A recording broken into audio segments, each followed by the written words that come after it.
Kenapa berita Palestin tak banyak disiarkan dalam keadaan pro-Palestin? Kerana media Malaysia takut kehilangan Ada orang tanya FB Iran berbahasa Inggeris. Boleh percaya atau tidak, dia bukan tentang platform, tapi tentang kandungannya. Saya baca setiap hari Time of Israel, iaitu akhbar berhaluan tengah Israel. Saya baca Jerusalem Post, akhbar portal berhaluan kanan Israel. Dan saya baca portal berhaluan kiri yang menentang kerajaan, iaitu The Haaretz. Kita baca bukan untuk percaya. Kita baca adalah untuk mendapatkan apa yang kita panggil kutipan maklumat dan memahami bagaimana Israel berfikir. Garis tengah Israel berfikir kita boleh baca daripada Time of Israel.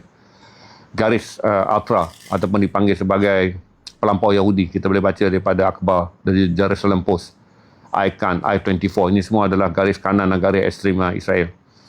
Manakala daripada garis kiri yang menentang kerajaan Israel hari ini, yang menyokong kedudukan keamanan dunia, kita boleh baca daripada Haaretz, juga daripada Israel.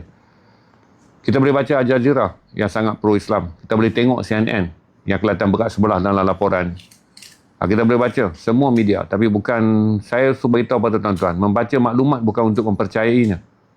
Kalau tuan-tuan ada sumber yang sangat lemah, kau boleh upayaan menapis maklumat sangat lemah. Tuan-tuan jangan bergantung pada maklumat di TikTok.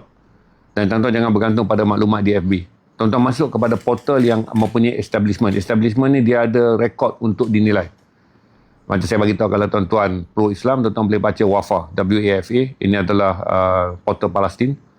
Kemudian tuan-tuan boleh baca Al Jazeera. Ini portal yang paling kuat menyokong Islam dengan belanja yang paling besar yang dibayar oleh Qatar. Tuan-tuan boleh baca langsung daripada IRNA ataupun ISNA. Ini adalah portal daripada Iran yang melaporkan dalam bahasa Inggeris keadaan Iran spesifik dalam kes Iran sekarang. Kemudian tuan-tuan boleh buat jangkaan-jangkaan daripada portal yang tak pro, neutral tapi masih lagi barat. Tuan-tuan boleh baca daripada AFP dan tuan-tuan boleh baca daripada Reuters. Sumber-sumber seperti agensi Axios tuan-tuan boleh baca, tapi ini adalah sumber-sumber pro-Amerika.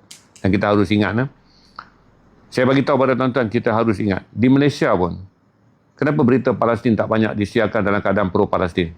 Kerana media Malaysia takut kehilangan iklan daripada syarikat-syarikat yang tak mahu media Malaysia memainkan peranan mempunyai nilai perjuangan Islam di dalam kandungan mereka. Ini negara kita. Dimiliki oleh orang Islam, ditonton orang Islam. Tapi pengiklan banyakkan bukan Islam.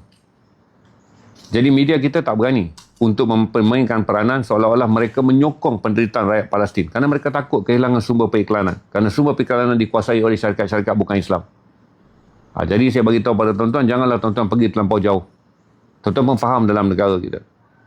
Bila kita laksanakan boycott, kita laksanakan sanction, pendirian media-media kita dalam negara kita yang established, yang didokong oleh wartawan, kemudian tuan punya Islam, masih lagi nak menjarakkan diri untuk tidak mahu dilihat ekstrim. Menyatakan kebenaran mengenai Palestin pun disebutkan ekstrim dari segi pendapatan iklan. Menyatakan sokongan ke atas penganiayaan, ke atas pembantaian rakyat Iran pun mereka tak mahu, kerana ini akan dianggap mereka kelihatan Islamik, dan Islamik akan menyebabkan nilai komersial mereka menurun, menjadikan nilai pengiklanan mereka menurun. Syarikat-syarikat mereka dianggap tidak bersifat terbuka, menyokong Islam dianggap jumud. Ini berlaku pada media Islam. Jadi di Malaysia ni, yang hidup dengan kita 60 lebih peratus orang Islam yang menyokong, yang menjadi rakyat dalam negara ni. Tuan-tuan pun tahu, tuan-tuan tak boleh menonton, sampai sekarang dalam perbincangan kita tak boleh kata di mana media yang kita boleh mendapat sumber maklumat yang mengukuhkan lagi sahsiah kita sebagai orang Islam. Tak ada.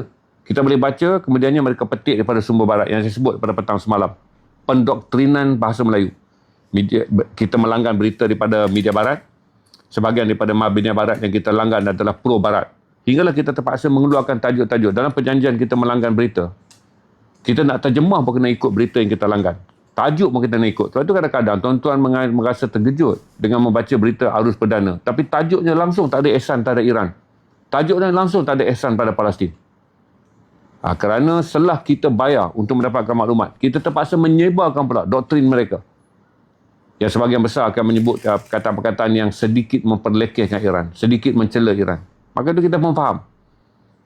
Jadi saya jelaskan kepada tuan-tuan, tak semua tempat kita pergi membaca berita adalah kerana kita orang yang kemudiannya mahu mempercayai. Tak boleh. Tuan-tuan hanyalah mahu mengetahui, menimbang maklumat, dan kemudian tuan-tuan harus menjadilah orang matang.